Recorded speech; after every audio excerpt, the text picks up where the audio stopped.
Hi friends, आरूस किचनमध्ये तुमचे स्वागत आहे। आज आपण थंडीच्या दिवसामध्ये बनवले जाणारे एकदम पौष्टिक आणि छान असे मेथीचे लाडू बनवणार आहोत। पण काय होतं, मेथीचे लाडू आहे ना बऱ्याच वेळा खूप कडू लागतात, त्यामुळे आपण ते खात नाही। पण आज मी तुम्हाला जी रेसिपी दाखवणार आहे मेथीच्या लाडूचे काही टिप्स सांगणार आहे, त्यामुळे तुमचे लाडू अजिबातच कडू होणार नाही। चला तर मग कसे बनवायचे ते आता आपण बघून घेऊया। मेथीचे लाडू बनवण्यासाठी सर्वात अगोदर आपल्याला लागणार आहे ते आहे मेथी दाणे। हे मेथी दाणे इथे मी 50 ग्रॅम घेतलेले आहेत। आता आपण एक पॅन गरम करून घेऊया आणि त्यामध्ये 2 मिनिटं या मेथी दाणे आपण मंद आचेवर भाजून घेऊयात। तुम्ही बघू शकता मेथी दाण्यांचा कलर चेंज झालेले आहेत। आता आपण याला थंड करून घेऊयात। मेथी दाणे आपले थंड झालेले आहे। आता आपण याला मिक्सरमध्ये टाकून वाटून घेऊयात। हे आपल्याला खूप जास्त बारीक वाटायचं नाही आहे, ज्याप्रमाणे आपला रवा असतो त्याच पद्धतीने हे आपल्याला वाटून घ्यायचं आहे। आता तुम्ही बघू शकता हे आपलं वाटून झालेलं आहे, मस्त अशी पावडर तयार झालेली आहे। आता आपण हे एका वाटीमध्ये काढून घेऊया। आता ही पावडर आपण एका वाटीमध्ये काढून घेतलेली आहे। आता आपण यामध्ये गरम करून घेतलेलं कोमट झालेलं दूध आपण यामध्ये टाकणार आहोत। हे दूध टाकल्याने काय होते की लाडू आपले कडू होत नाही। आता हे दूध टाकून व्यवस्थित आपल्याला मिक्स करून घ्यायचं आहे। जर तुम्हाला दुधामध्ये मेथी भिजत टाकायची नसेल तर तुम्ही तूप सुद्धा गरम करून टाकू शकता, त्याने सुद्धा लाडू आपले कडू होत नाही। अशी पद्धत वापरल्याने मेथीचे लाडू आपले अजिबातच कडू होत नाही आणि छान चव येते। आता हे आपण रात्रभर भिजत ठेवायचं आहे।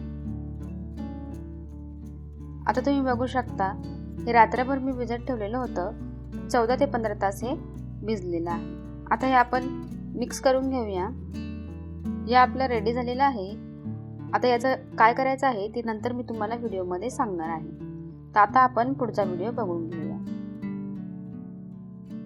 आता हे लाडूचं सर्व साहित्य भाजण्यासाठी इथे एक कढई घेतलेली आहे, ती आपण गरम करून घेऊया।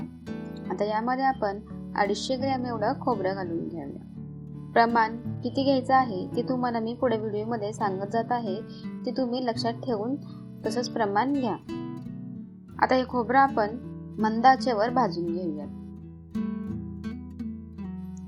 तुम्ही बघू शकता मस्त याचा कलर चेंज झालेला आहे। आता हे आपण एका परातीमध्ये काढून घेऊया। खोबरं इथे आपलं भाजून झालेलं आहे। आता आपण यामध्ये 50 ग्रॅम एवढे बदाम आणि 50 ग्रॅम काजू हे घालून घेऊया आणि हे सुद्धा आपण भाजून घेऊया। आता काजू बदाम सुद्धा भाजलेले आहेत, हे आपण एका प्लेटमध्ये काढून घेऊया। आता यामध्ये आपण 50 ग्रॅम एवढी खसखस घालून ती सुद्धा व्यवस्थित भाजून घेऊया। आता खसखस सुद्धा आपली भाजलेली आहे, ही सुद्धा आपण त्या परातीमध्ये काढून घेऊया। इथे मी पांढरे तीळ घेतलेले आहे, ते आपल्याला व्यवस्थित भाजून घ्यायचे आहेत। आता तिळाचा कलर चेंज झालेला आहे, म्हणजे आपले तीळ भाजलेले आहे। या आपण त्याच परातीमध्ये काढून घेऊया। आता आपण 3 चमचे एवढं तूप घेऊया। तूप गरम झालं की त्यामध्ये आपण 200 ग्रॅम एवढं गव्हाचं पीठ आणि 50 ग्रॅम बेसन पीठ टाकूयात। आता हे आपल्याला भाजून घ्यायचं आहे। तुम्ही बघू शकता तुपामध्ये पीठ टाकल्याने याच्या गिठुळ्या झालेल्या आहेत, ते आपल्याला फोडून घ्यायचे आहे आणि व्यवस्थित असं मंद आचेवर 15 ते 20 मिनिटं सतत हलवत हे पीठ आपल्याला व्यवस्थित लालसर रंग येईपर्यंत भाजून घ्यायचं आहे। आता इथे मी खारीकची पावडर वापरत आहे, त्यामुळे गव्हाचं पीठ मी इथं वापरलेलं आहे। जर तुम्ही अख्खी खारीक वापरत असाल आणि गिरणीमधून दळून आणत असाल तर तुम्ही गहू भाजून त्यामध्ये टाका। ज्याप्रमाणे हे प्रमाण मी सांगितलं आहे त्याचप्रमाणे तुम्ही खारीक आणि गव्हाचं प्रमाण घ्या। 250 ग्रॅम इथे मी खारीक घेतलेली आहे, त्यामुळे इथे मी 200 ग्रॅम गव्हाचं पीठ आणि 50 ग्रॅम असं 250 ग्रॅम पीठ मी यामध्ये वापरलेलं आहे। आता हे पीठ आपलं लालसर रंगावरती भाजून झालेलं आहे। आता हे सुद्धा आपण परातीमध्ये काढून घेऊयात. आता आपण 250 ग्रॅम एवढी खारीक पावडर घेतलेली आहे. ती सुद्धा आपण 3 ते 4 मिनिटे व्यवस्थित मंद आचेवर भाजून घेऊया. आता खारीक पावडर आपली व्यवस्थित भाजून झालेली आहे. ही सुद्धा आपण त्या परातीमध्ये काढून घेऊया. आता पुन्हा आपण यामध्ये 3 ते 4 चमचे तूप घालणार आहोत. आता तूप आपलं गरम झालेलं आहे. यामध्ये आपण जो 100 ग्रॅम डिंक घेतलेला आहे तो आता आपण थोडा थोडा करून घालूया आणि तळून घेऊया. डिंक तळताना गॅस आपली मोठी असावा म्हणजे डिंक आपला व्यवस्थित तळेल. आता याचप्रमाणे 100 ग्रॅम एवढा डिंक मी तळून घेतलेला आहे. डिंक इथं आपला तळून रेडी झालेला आहे. आता हा आपण साईडला ठेवून देऊया आणि हे जे तूप उरलेलं आहे यामध्ये आपण जे मेथी पावडर आपण दुधामध्ये भिजवून ठेवलेले होते ते यामध्ये टाकून घेऊया. आता हे आपण असंच जर परतायला गेलं तर मेथी दाणे आपले पावडर आहे त्यामुळे जळून जाईल. त्यामुळे यामध्ये थोडंसं गव्हाचं पीठ आपण ॲड करून हे व्यवस्थित परतून घेऊया. त्याने काय होईल, आपली मेथी दाण्याची पावडर जळणार नाही आणि आपली लाडूची चव सुद्धा छान येईल. आता हे सुद्धा आपलं व्यवस्थित परतून झालेलं आहे. हे सुद्धा आपण त्या मिश्रणामध्ये काढून घेऊयात.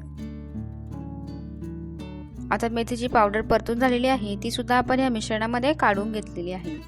आता आपण यामध्ये 1 चमचा जायफळ पावडर आणि 1 चमचा वेलची पावडर घालून घेऊया.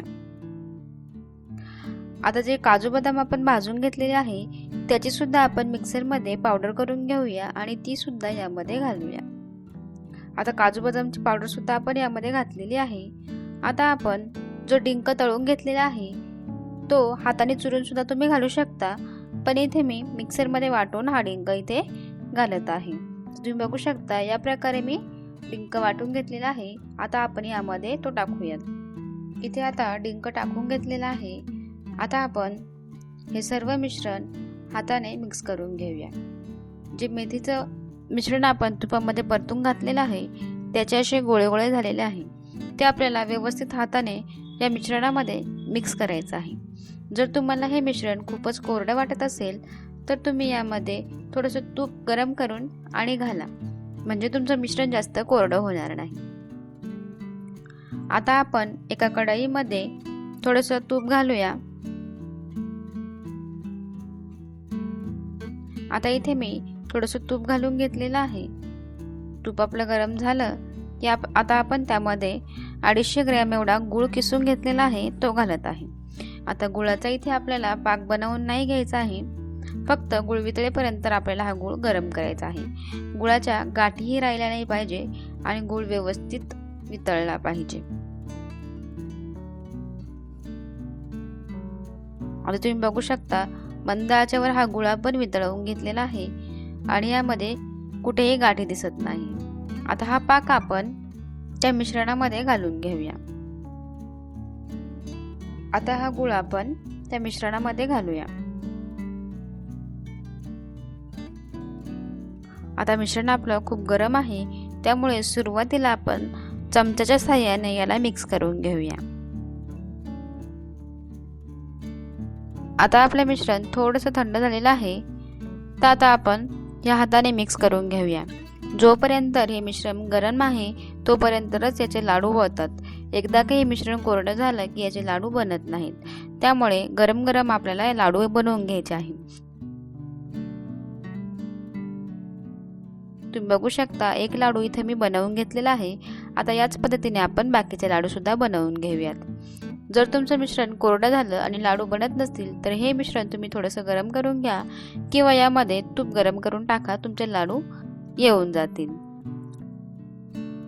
तर या प्रकारे आपले सगळे लाडू रेडी झालेले आहेत आणि तुम्ही बघू शकता किती छान पद्धतीने आपण हे लाडू रेडी केलेले आहेत. आता अशा पद्धतीने तुम्ही जर लाडू तयार केले तर तुमचे लाडू अजिबातच कडू होणार नाही आणि खूप छान चवीचे होतील. तर नक्की तुम्ही असे लाडू बनवा आणि कमेंटमध्ये सांगा की हे लाडू तुम्हाला कसे वाटले. जर तुम्हाला माझी ही रेसिपी आवडली असेल तर चॅनलला लाईक करा, शेअर करा आणि सबस्क्राईब करा आणि खाली दिलेली बेल आयकॉनवर क्लिक करा जेणेकरून माझे सर्व व्हिडिओ तुमच्यापर्यंत अगोदर पोहोचतील. तर चला तर भेटूया आपण अशाच एक नवीन व्हिडिओ सोबत.